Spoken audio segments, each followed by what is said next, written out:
दोस्तों, आज हम बात करेंगे मध्ययुगीन किलों के बारे में। ये किले न केवल स्थापत्य कला के अद्भुत नमूने थे, बल्कि उस समय की सामाजिक और राजनीतिक संरचना का भी महत्वपूर्ण हिस्सा थे। ये वो जमाना था जब शूरवीर, राजा और युद्ध हुआ करते थे। हर राजा और सामंत अपनी शक्ति और साम्राज्य की रक्षा के लिए किलों का निर्माण करते थे, और इन सब के बीच मजबूत किले हुआ करते थे जो शक्ति और सुरक्षा दिखाते थे। ये किले दुश्मनों के हमलों से बचाव के लिए बनाए जाते थे, और इनकी दीवारें इतनी मजबूत होती थीं कि दुश्मन का हमला बेअसर हो जाता था। ये किले ऊंची पहाड़ियों पर या खुले मैदानों में बनाए जाते थे। पहाड़ियों पर बने किले दुश्मनों के लिए और भी कठिनाई पैदा करते थे, क्योंकि उन्हें ऊंचाई पर चढ़ना पड़ता था। इनको बनाने में बहुत मेहनत लगती थी। कारीगर और मजदूर दिन रात मेहनत करते थे, पत्थरों को तराशते थे और उन्हें एक दूसरे के साथ जोड़ते थे। ये राजाओं की ताकत और उस समय की लड़ाई की तकनीकों को दिखाते हैं। किले के अंदर की संरचना भी बहुत महत्वपूर्ण होती थी, जिसमें सैनिकों के रहने के स्थान, अस्त्र शस्त्र भंडार और अन्य सुविधाएं होती थी। ये किले सिर्फ पत्थर और लकड़ी के नहीं थे, बल्कि उस जमाने के समाज का हिस्सा थे। यहाँ पर राजा और उनके परिवार के सदस्य रहते थे, और किले के अंदर ही कई प्रकार की गतिविधियां होती थी। यहाँ राजा राज करते थे, अपने दरबार में महत्वपूर्ण निर्णय लेते थे और अपने साम्राज्य की देखभाल करते थे। सैनिक लड़ाई की तैयारी करते थे, वे अपने युद्ध कौशल को सुधारते थे और किसी भी समय दुश्मन के हमले का सामना करने के लिए तैयार रहते थे। और आम लोग अपनी जान बचाने आते थे। जब भी कोई युद्ध या संकट आता था, तो लोग किले में शरण लेते थे, क्योंकि किले की मजबूत दीवारें उन्हें सुरक्षा प्रदान करती थी। इन किलों की वजह से व्यापार बढ़ा, क्योंकि किले के अंदर बाजार लगते थे जहां व्यापारी अपने सामान बेचते थे और लोग अपनी आवश्यकताएं पूरी करते थे। कला और संस्कृति को बढ़ावा मिला। किले के अंदर नृत्य, संगीत और अन्य सांस्कृतिक कार्यक्रम होते थे, जो लोगों का मनोरंजन करते थे और समाज को एकजुट रखते थे। आज हम जानेंगे कि ये किले कैसे बनाए जाते थे। किले बनाने की प्रक्रिया बहुत जटिल होती थी और इसमें कई चरण होते थे। कैसे लकड़ी के किलों से पत्थर के मजबूत किले बनने लगे। पहले लकड़ी के किले बनाए जाते थे, लेकिन समय के साथ पत्थर के किलों का निर्माण शुरू हुआ, क्योंकि ये अधिक मजबूत और टिकाऊ होते थे। और देखेंगे कि क्या चीजें इनको इतना अभेद्य बनाती थी। किले की दीवारें, बुर्ज, खाई और अन्य सुरक्षा उपाय इन्हें अभेद्य बनाते थे। इनकी संरचना इस प्रकार होती थी कि दुश्मन को अंदर घुसने में बहुत कठिनाई होती थी। किले की स्थिति भी बहुत महत्वपूर्ण होती थी।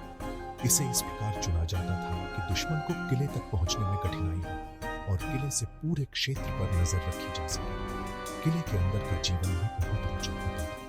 यहाँ पर राजा और उनके परिवार के सदस्य, सैनिक और अन्य लोग रहते थे। किले के अंदर ही उनकी सभी आवश्यकताएं पूरी होती थी।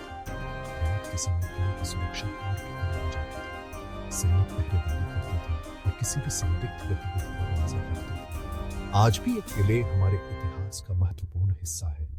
लोग इन्हें देखने आते हैं, इनकी वास्तुकला और इतिहास को समझने की कोशिश करते हैं। किलों में मिले ऐतिहासिक अवशेष हमें उस समय की जीवन शैली और संस्कृति के बारे में बताते हैं। ये अवशेष हमारे इतिहास की धरोहर है। इन किलों की भव्यता और ऐतिहासिक महत्व आज भी हमें आकर्षित करते हैं। ये किले हमें हमारे अतीत की याद दिलाते हैं और हमें गर्व महसूस कराते हैं। तो दोस्तों, ये था मध्ययुगीन किलों का महत्व। उम्मीद है आपको ये जानकारी रोचक लगी होगी। धन्यवाद। शुरुआत में ज्यादातर किले लकड़ी के बनाए जाते थे, क्योंकि लकड़ी आसानी से मिल जाती थी। लकड़ी एक ऐसा संसाधन था जो हर जगह उपलब्ध था और इसे काटकर जल्दी से इस्तेमाल किया जा सकता था। इसके अलावा लकड़ी से बने किले बनाने में समय भी कम लगता था, जो युद्ध के समय में बहुत महत्वपूर्ण था। मोटे एंड बेली किले इसका अच्छा उदाहरण है।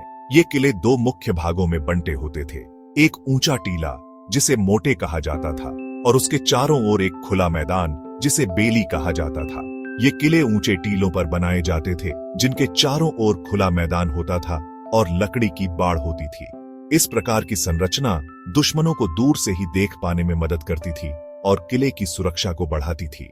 टीले पर एक लकड़ी का टावर होता था, जहां से दुश्मन पर नजर रखी जाती थी। यह टावर किले की सबसे ऊंची जगह पर होता था, जिससे चारों ओर का दृश्य साफ दिखाई देता था। लेकिन लकड़ी के किलों की अपनी कमजोरी थी।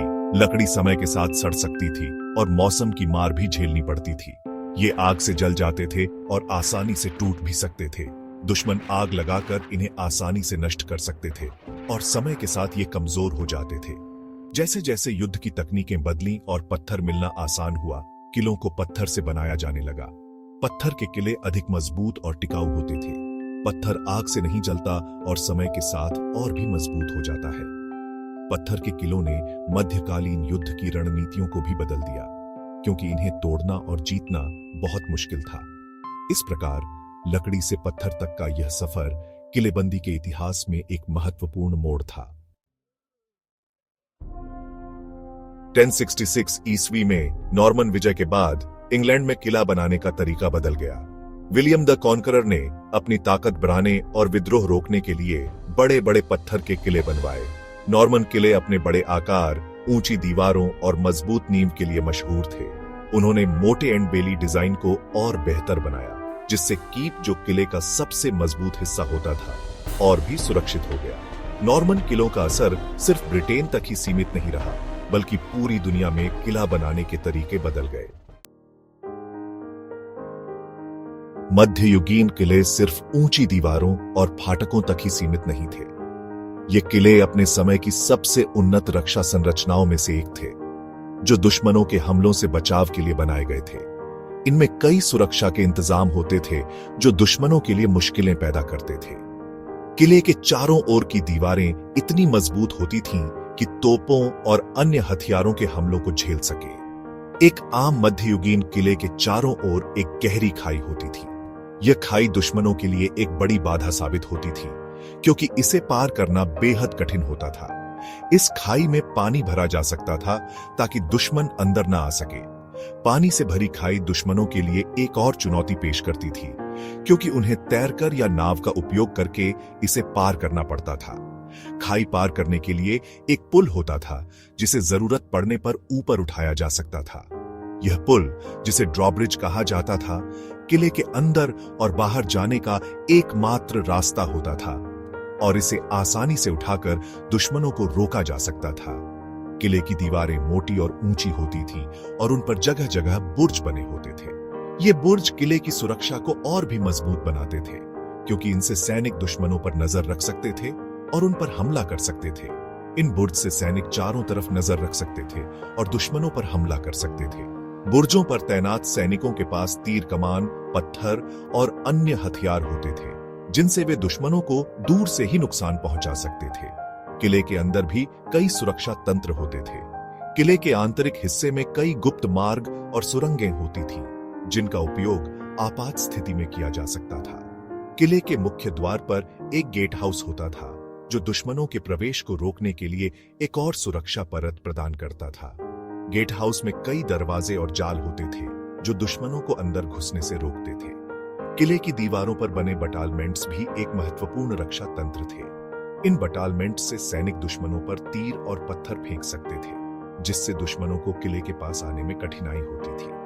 किले के चारों ओर बने वॉच टॉवर्स से सैनिक दूर दूर तक नजर रख सकते थे। ये वॉच टॉवर्स किले की सुरक्षा को और भी मजबूत बनाते थे, क्योंकि इनसे दुश्मनों की गतिविधियों पर नजर रखना आसान होता था। कुल मिलाकर मध्ययुगीन किले एक जटिल और उन्नत रक्षा तंत्र का हिस्सा थे, जो दुश्मनों के हमलों से बचाव के लिए बनाए गए थे। इन किलों की संरचना और सुरक्षा तंत्र ने उन्हें अपने समय की सबसे मजबूत और सुरक्षित संरचनाओं में से एक बना दिया था।